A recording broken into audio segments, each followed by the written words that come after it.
on the high seas. Another Phyl Coe radio mystery program on the air. Another chance for you to win your share of $50,000 in cash prizes. Have you entered the Phyl Coe radio mystery contest yet? Do it now. Everybody's excited about this great contest of skill that rewards the winners with $50,000 in cash prizes. Every week at this same time, over this same station, your Phyl Coe radio tube dealer brings you transcribed the Phyl Coe radio mystery contest. Fascinating mysteries for you to help solve. The new, entirely different radio program where you get the thrill of showing how good a detective you are. Remember, in order for you to stand the same chance of winning a share in the $50,000 cash prizes as everybody else, you must have Phyl Coe Radio Mystery Book number 2. Get your free copy right away from your Phyl Coe radio tube dealer. Nothing to buy, just ask for your copy. This big book tells you all the details about the $50,000 cash prize Phyl Coe Mystery Contest. It's filled with facts and diagrams. It will help you win. Now let's have some mystery. If you already have your book, be sure it's open to pages 4 and 5. Follow the action on the diagram as you listen to the broadcast of Phyl Coe Radio Mystery number 5. Death Boards the Sea Serpent. Phyl Coe and her friend Tom Taylor have gone fishing way out in Great Salt Bay. A few moments before our story begins, they've sighted a cabin cruiser some distance away, drifting about aimlessly with its engine running. And since no one has answered their repeated calls, Phil and Tom have gone over to the cruiser in their fast sea skiff. As the scene opens, Tom has just succeeded in boarding the boat and making his skiff fast to the cruiser's stern. Ahoy in there. Anybody aboard? Here, Tom. Help me aboard. All right. There we are. Thanks. I'll cut the engine. You go forward and drop the anchor. Aye, aye, Captain. Good heavens, Tom. What is it? Come back here. Okay. Look at this woman. She's unconscious. Hey, nasty gash in her head. I'd better run down into the cabin and get some water and a towel. Yes, hurry, Tom. The table down here all set for 4. There must be a sleeping cabin further forward. Better investigate. Gently now. You've hurt your head. Jack. Where's Jack? Where's my husband? Here you are now. Sit on this seat. There. That's it. Hurry, Tom. Coming. Oh, see, you brought her, too. I found a woman asleep in the forward cabin. She's coming right up. Jane, dear, what's happened? Oh, Alice. Alice, where's Jack? I don't know. I've been asleep. What happened? Someone hit me on the head. Hit you? Oh, why, Jane, that's ridiculous. Well, I tell you, someone hit me. Do you feel better now? Yes, a little, thank you. Who are you people? What are you doing on the C-7? This is Jack Wilson's boat. My name is Phyl Coe, and this is my friend Tom Taylor. We saw your cruiser drifting, and when no one answered our calls, we came aboard. May I ask your name? You may. I'm Alice Jocelyn. Jane Wilson here says she was hit on the head. I'm worried about Jack. That's Mr. Wilson, my husband, Miss Coe. Alice, is the dory back there? No, it's gone. I suppose Jack and Ed went fishing in it. And Ed is Ed Jocelyn, your husband, is that correct? That's right. Oh, I'm worried about those two men. Something awful must have happened. Since Mrs. Wilson believes someone hit her, I want to ask a few questions, if I may. Why, you'll be glad to answer any question you may ask, Miss Coe. Won't you sit down, all of you? Sit here, Phil. No, thanks. I'll sit on this little steering seat here by the wheel. Oh, goodness. What's the trouble? Oh, there's an exposed nail in the steering seat. I've torn my new slacks. Well, you certainly have. If I were you, I'd sit down again until you find a needle and thread. Sit here, I'll stand. Oh, thanks. Now, Mrs. Jocelyn, you said you'd been asleep. That's right. Your friend Mr. Taylor woke me when he came down into the guest cabin. Have you any idea how long you'd been sleeping? Well, what time is it now? Almost 1. And I must have been sleeping about 1 hour. Were you bothered by any unusual noises? No, I slept the entire time. I didn't hear a thing. I sleep very soundly. You call this Jack Wilson's boat. I take it that you and your husband are guests? Yes? Alice and Ed Jocelyn are old friends of ours. I see. Now, Mrs. Wilson, please tell me what you were doing before you were struck. Well, Ed Jocelyn and I were in the after cockpit. Ed was getting his tackle ready to go fishing with Jack in the dory. My husband, Jack, was on the forward deck getting his fishing tackle ready. I don't know where you were, Alice, but you said you were down in the guest cabin asleep. That's right, Jane.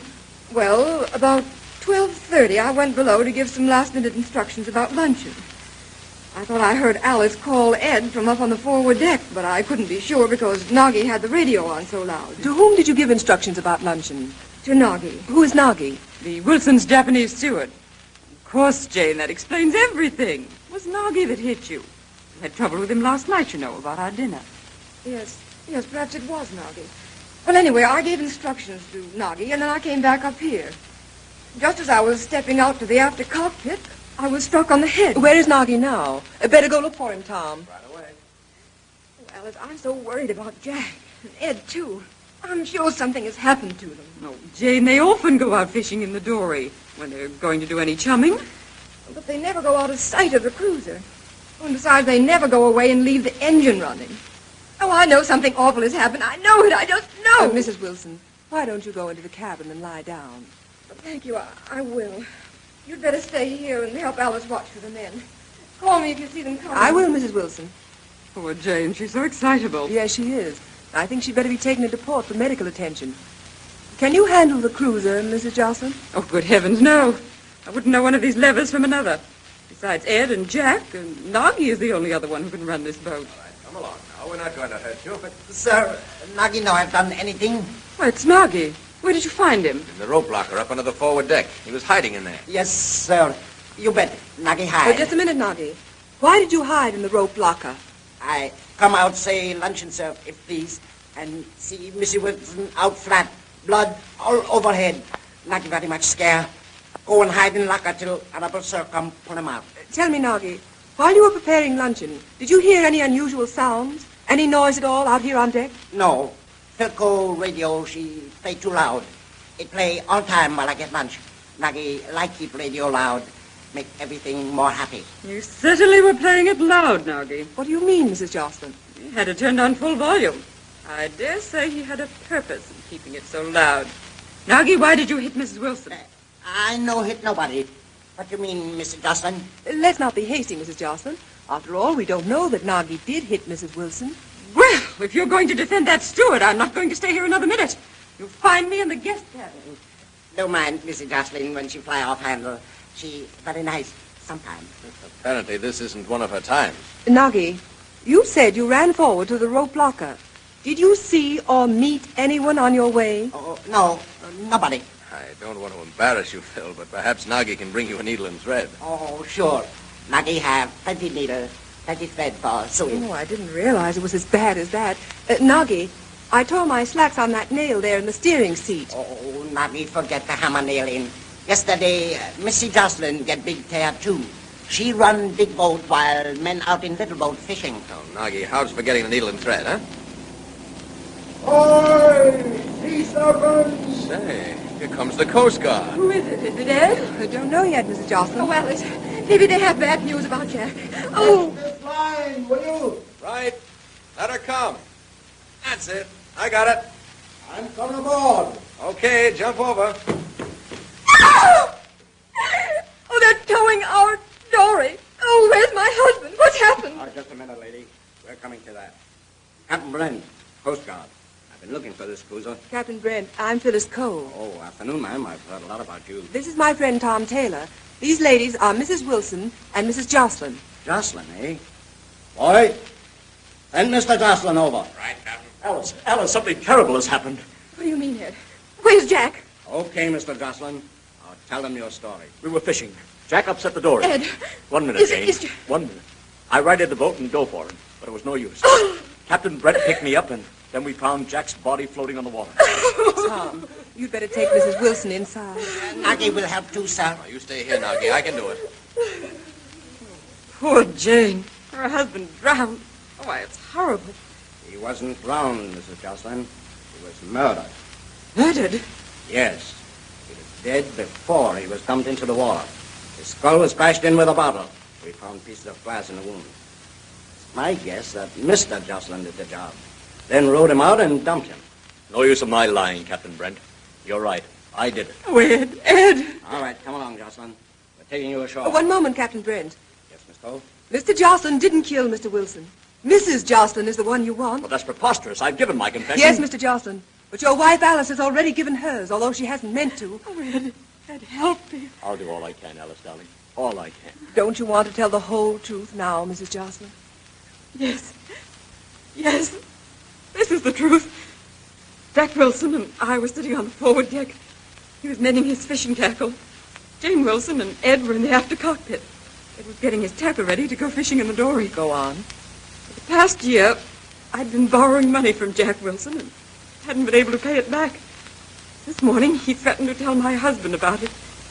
Jack and I argued, and then I lost my temper. There was a bottle lying on the deck, and without knowing what I was doing, I hit him. Oh, I didn't mean to kill him. Honestly, I didn't. Then I called my husband, and he came forward and found that Jack was dead. Oh, I can't go on. I'll tell the rest. I planned to get the body in the dory quickly. I knew that Jane Wilson was in the main cabin with Noggy. But when I got back to the cockpit, Jane was coming out.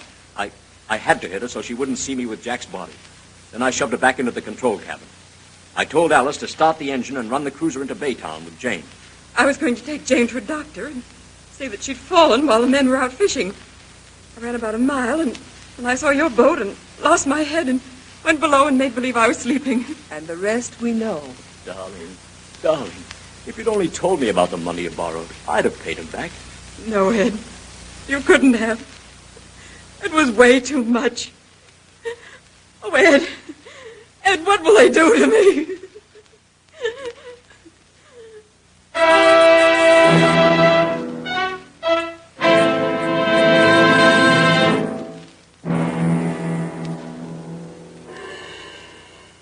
Did you know it was Alice Jocelyn all the time? Then it ought to be the easiest thing in the world for you to write down 3 reasons why Phyl Coe, the famous girl detective, suspected Alice too. It certainly pays to listen carefully to every one of the Phyl Coe radio mystery programs. $50,000 in cash prizes in this easy, spectacular contest. Huge weekly prizes, mammoth grand prizes, just for answering the contest questions asked in Phyl Coe Radio Mystery Book number 2. Of course, you have your copy. If you haven't, get it now from your Phyl Coe Radio Tube dealer. It's free, nothing to buy, and you must have this book to enter the contest. It contains the official entry blanks on which you must write your answers. Listen to Phyl Coe Radio Mysteries every week at this same time over this same station. Don't miss one of them. Don't miss any detail of any program either. Have Phyl Coe radio tubes in your set so that reception will be clear and good. Names of the major winners in this week's contest will be broadcast as soon as possible on a following Phyl Coe mystery program. Next week, another chance to win your share of the $50,000 cash prizes in this mammoth radio contest. Next week, another Phyl Coe mystery program. Next week at this same time over this station, hear Phyl Coe, the girl detective, solve the Double X mystery.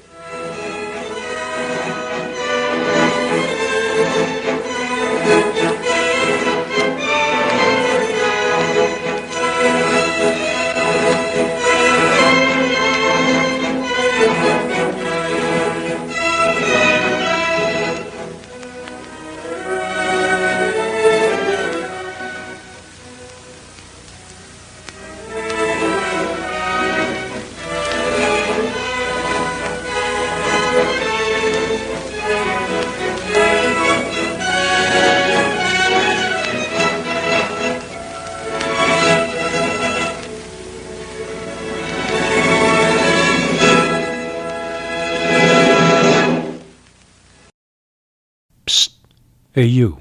Yeah, you, listening to the show. You know the one thing that's been around since those cave guys were living and still around? Art, right? They used to scratch it into the walls. Forget about it. I know you ain't gonna do that, so I got something for you. You want to decorate your cave? Well, your house. You want to have something really nice decorating your walls, right? Yeah, of course you do. I got a tip for you. Check out artbyweeze.com. Her art is gorgeous. You can even get high-quality prints of her art starting at only $10. Go there, or drop into her studio at 700 Diamond Avenue in Martinsburg, West Virginia. Tell her Dan sent you. She'll give you 10% off. Hey, I'm looking out for you.